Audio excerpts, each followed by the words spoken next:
Hello and welcome, Exiles. Today I want to talk about what is truly the best Path of Exile Righteous Fire builds currently. And I got to be honest with you, it's not necessarily what I used to think. I thought ever since Crucible League, Scion Strength Stack, it's not close. It's better than everything else. But I got to be honest with a few things that came in this league, recombinators and the new bases. I think that meta, in terms of what could be the best late game, might have switched to Guardian.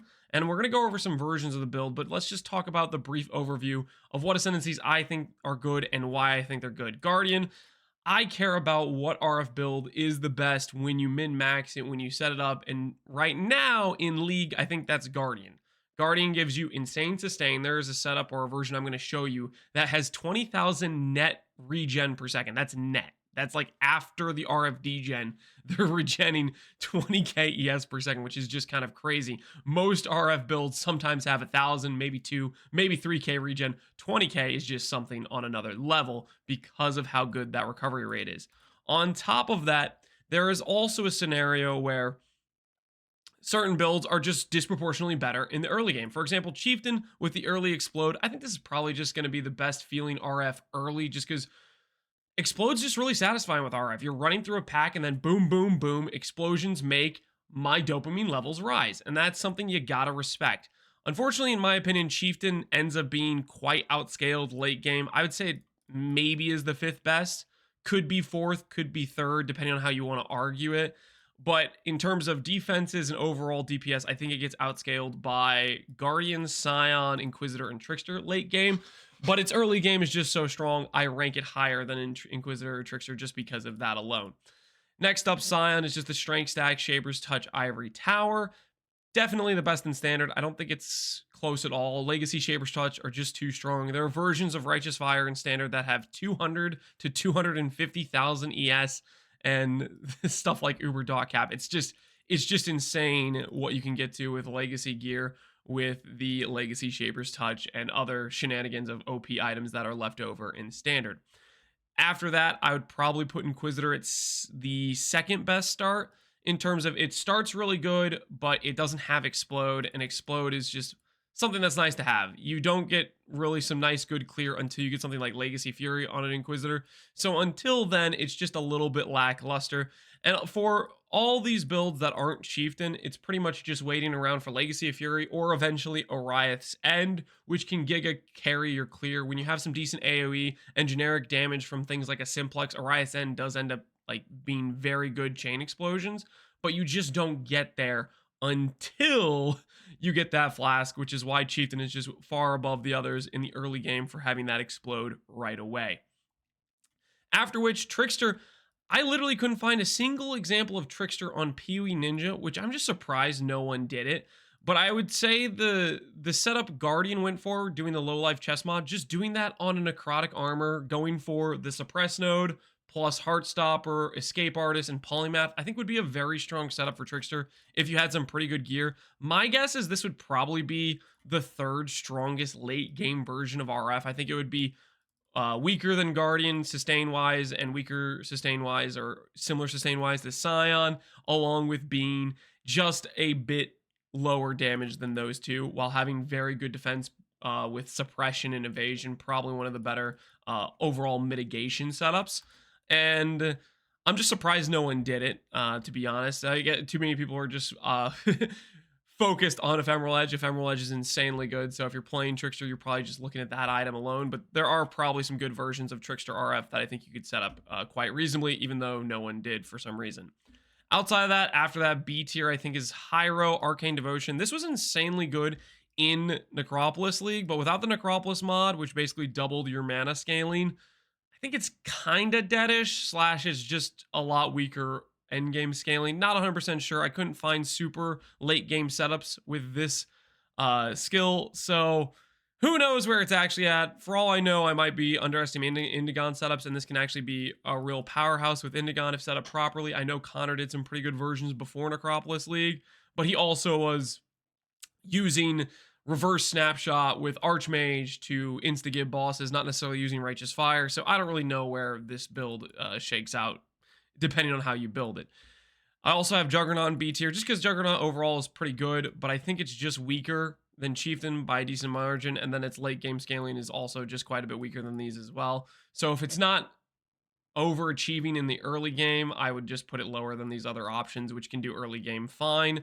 And then Elementalist, this is one where I used to like doing this as Righteous Fire, but I gotta be honest, I think it's just getting outscaled. I think what it could do, which is Chain Explode, can realistically be done by basically all these other classes in late game with Orias End. And on top of that, they don't have a huge hole in their defense, which is what Elementalist has. It's just really kind of on the squishy side. And I think it lacks for that reason. Outside of these ascendancies, you probably shouldn't be using other ascendancies as your Righteous Fire pick. They just don't really make sense, in my opinion. They don't have a good argument to be used.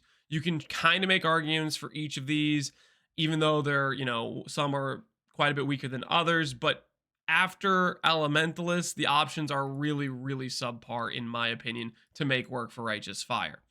Now, let's get into the actual look of what these builds are, and maybe I can try to convince you about my opinions on these late game scaling builds. We'll start off with the first one of my opinion, the one I liked a lot in Crucible League, which was Gagarf, and the one I'm doing is Zero to Hero on. I will say this, as for the Zero to Hero, between having the Sellers Reboot launched and I haven't had a lot of time to play the past few days, I think I'm just going to reset the Zero to Hero and I'm going to do a fresh run with Guardian RF on just a full progression run and posting to YouTube and stuff, because ultimately I'm pretty much out of time and I do want to make a little build guide for the character I'm going to start for the Sellers if people are curious about copying what I'm doing, if that's even a thing, I don't know, but I'm probably going to do a Guardian version of RF, so just a heads up on that. As for this character, he is using something I didn't know about in Crucible League, something that somebody else found out, I want to say a league or two ago, and I heard about they came into my chat, he's like, did you know if you got the reduced enchant, you could actually get more damage from Dune, which is very interesting, by the way.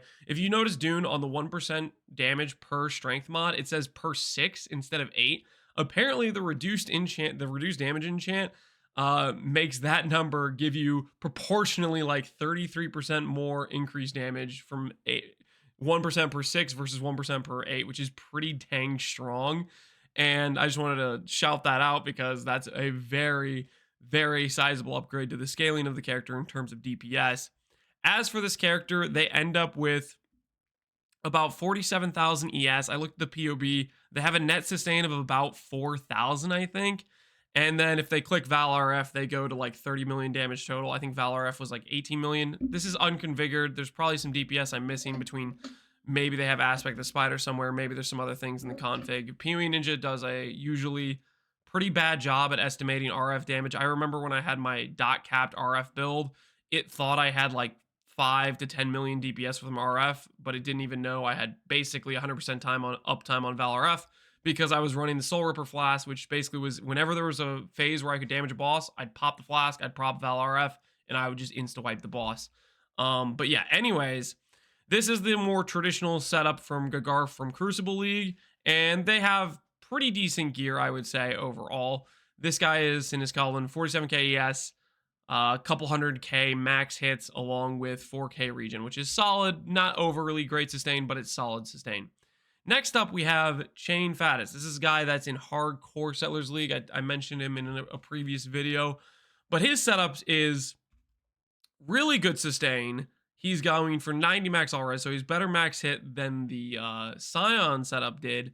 And I think his sustain is also better. Technically, his flask is 30 rarity, so when I pulled it into POB, he was missing some regen. I think he was just mapping with this instead of using the regen mod, but he probably swaps it regen on when doing bosses. His net sustain without the regen mod was, I think, like 4k ES regen, but maybe he would go up to 10k regen or something like that net sustain if he put the regen mod on this, which is something I bet he swaps in and out based on doing boss fights versus just trying to farm gold or farm various uniques in maps.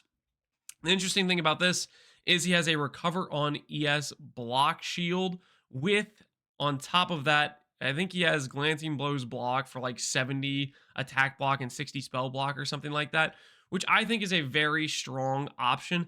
Something I want to consider trying is if I do this Guardian run is I'm curious if I could make the armor higher than ES go Divine Shield, because Divine Shield works with block, and combine that with recover ES on block. I think it would be an incredibly tanky setup in terms of like overall sustain, maybe quad ghosted feared viable. And that's something I kind of want to look into if it's something that is doable.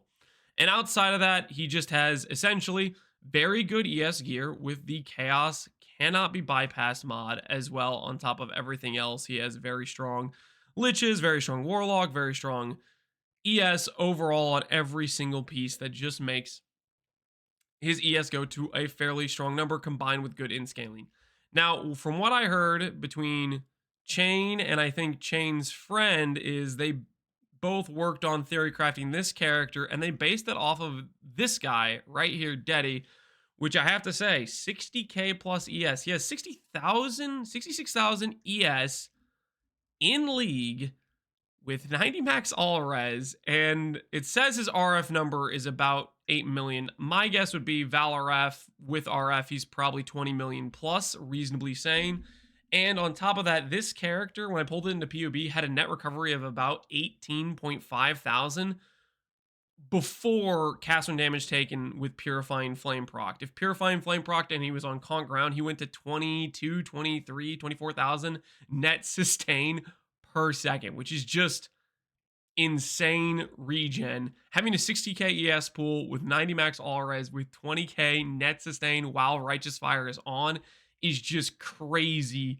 Feels good. You can stand in literally any degen, stand in Cirrus Clouds, you're gonna be fine and having a good time.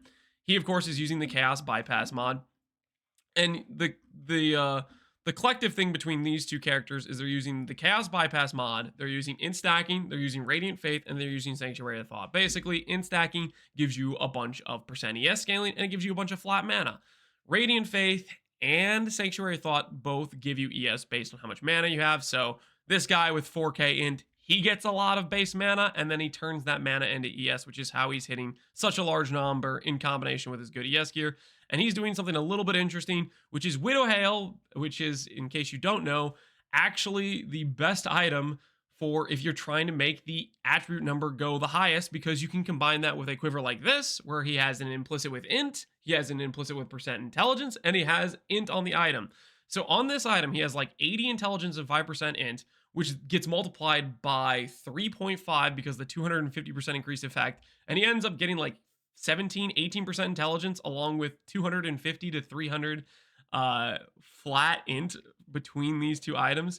And that's the idea here. It's basically you throw away the ability to have block, you throw away the ability to have shield charge, but you pick up an insane amount of Int scaling, which allows you to take that number just through the roof. And you also basically cap your chaos res from one item alone because he's getting, 100 plus chaos res from just his quiver. So it's a pretty sick setup. I would only do this if I had a mage blood, because realistically, you throw away your ability to shield charge, you better have some good movement speed. So I think mage blood setup is pretty mandatory if you're going to do this sort of thing.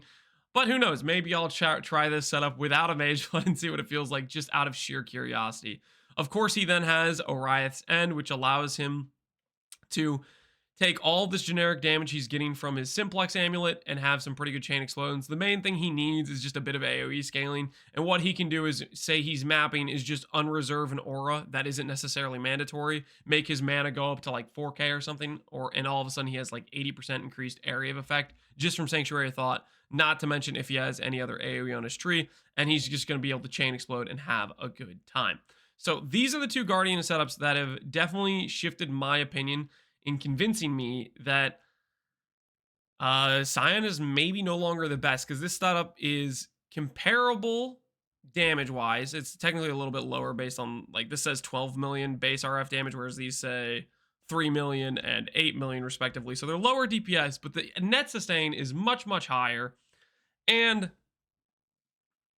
the defensive multipliers, Guardian can go block, Guardian gets the regen every 4 seconds with like a big chunk of it. Guardian also technically has the option to go into armor. Neither of these guys really invested into going armor at all, but I think that's maybe a mistake to not consider Divine Shield, and that's something I'm going to look into. I don't know if it'll cost too much of the ES scaling to go into that stuff, but What if you had 50k ES with capped block, divine shield, and 50k plus armor? That would be something really insane. Because the one weakness these characters have right now is their fizz max hits. Granted, their fizz max hits are plenty for the pretty much all content. Maybe this gets a little bit sketchy on quad ghosted feared, etc. But hell yeah to the people that put these guardians together. I think they're very impressive setups. Now, after that, let's look at a chieftain for comparison in terms of endgame scaling. Chieftain has a setup where they use both Fire Trap and RF. And the key factor, which is why I say things like it's the fifth best late game scaling, is because I care a lot about how good is a build defensively? What is its late game scale? Chieftain on this, what is a very high end setup. Like if you can look at the gear yourself. I tried to find one that I found the one with the highest DPS numbers. There's probably some builds that are Chieftain that have better tank setups, but looking at more traditional life scaling plus just a bunch of gem levels plus a bunch of percent damage, dot multi, if you get that on every piece of gear, how does it turn out? And it turns out with fairly respectable damage, 5 million plus 13 million, which is a bit less than some of these other builds when you consider Valor F, but more when you don't have Valor F on. But then the max hits, they're just way, way less. It's the difference in multiple 100,000, 450k for each max hit versus 70k. That's the difference in 5 to 6 times the tankiness in terms of your max hit. And then there's other things like the net recovery on this chieftain is 1k regen per second versus this build probably can get about 10k net regen along with recover ES on block. And this build has 20,000 regen per second. 20 times the net recovery is just going to make a big feels good difference. The main difference between these builds is this character, League start should be a lot better. You get to explode right away. And late game, I think it just gets outscaled. You can look at any one of these characters and the gearing varies quite a bit. Well, I don't know. They're all super high-end builds. If they're all really good gear, I would actually say, looking at these characters. But anyways, that's part of the reasoning I have behind why I'd say late game Chieftain kind of falls off. Early game, it's fantastic. Late game, it's plenty fine. 5 million plus 13 million DPS. You can do all content with that. But that's just my opinion, is that defenses matter a lot. And I can't see this amount of defenses feeling good in all scenarios. I couldn't walk into an Uber and then just completely ignore the mechanics. I 100% am going to have to dodge if these are my max hits. I'm going to be in danger. Whereas if I walk into Ubers on this character, I can go into the other room, come back, and the Uber is going to be dead. That's the sort of differences we're talking about.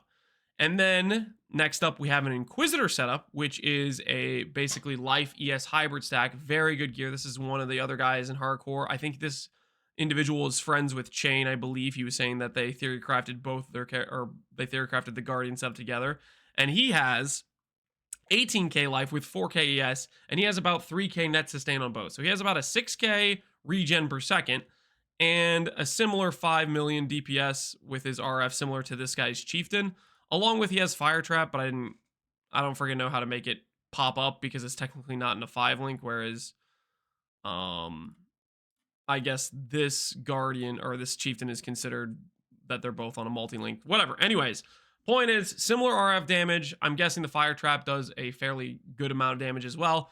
And this character just has, a much stronger max hit on top of, 6 times the regen of the Chieftain. So again, going back to when I talk about late game scaling, I'm talking about how much can their tank scale along with their DPS and how that compares. And Chieftain, I think, is just going to be a lot squishier than a Guardian, a Scion, an Inquisitor, and a Trickster, while all 4 of these other builds can get similar DPS or more DPS than Chieftain can.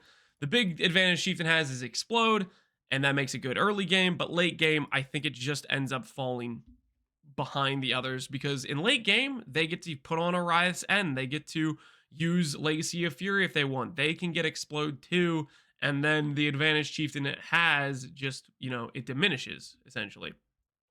Now, let's go ahead and look at a bit of Mana RF, which is Hyro.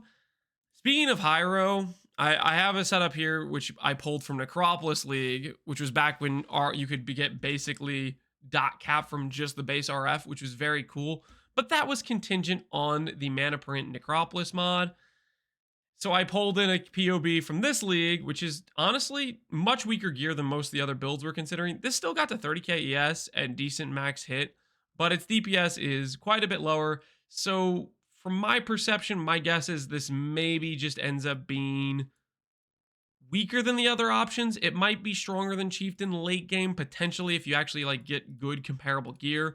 But ultimately, without the Necro mod and Helmet mod, I'm not really sure where it falls. With the Necro Helmet mod, it can maybe start competing with these other options, but I just don't know. And then I might be underestimating Indigon setups. I know Connor, I think he had maybe dot cap with Righteous Fire with Indigon before Necropolis League, but I wasn't too familiar with the setup, so I don't really know how that shakes out or what have you. He was also doing something where he would do reverse snapshot, swap the penance brand, and then use that to one shot.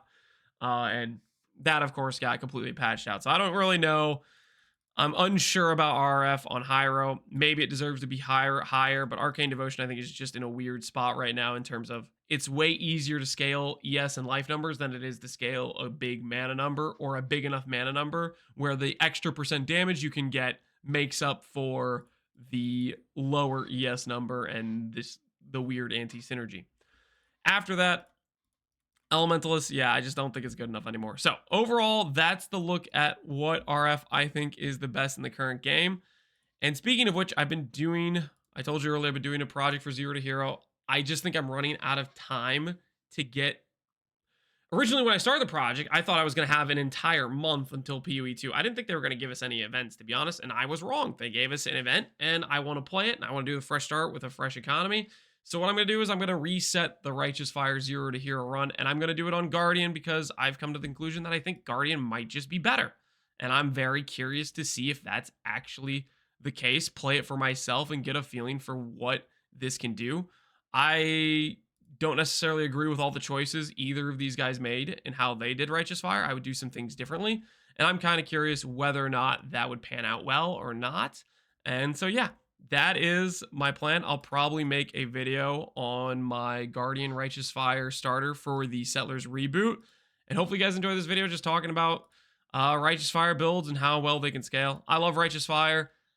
I'm a little bit worried going into Path of Exile 2 that it might have been changed in a significant way, / it didn't fit the the style or the mechanical stuff they're trying to go for in PoE 2. Maybe they don't want to build that can be done with 0 buttons where you just stand there and burn your enemy down.